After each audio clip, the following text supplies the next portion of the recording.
دومین مرحله یک کنه‌کشی بعد از استارت بهاره. سری اول از پادباند استفاده کردیم به خاطر تغییر دارو. این سری داریم از نوار روسی استفاده میکنیم.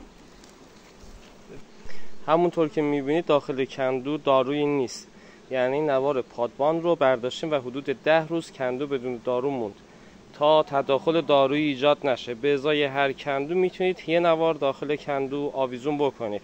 در ضمن توصیه میشه حدود 5 دقیقه به داروها هوا بدین تا رطوبت دارو بخار بشه، چون زنبورایی که دارو تماس مستقیمی باشون داره و به رطوبت یا مواد دارو برخورد میکنن ریزش پیدا میکنن. مدتی که این نوار قرار داخل کندو بمونه 3 هفته است. دوباره 10 روز فاصله بدیم و داروی جدید رو تزریق بکنیم.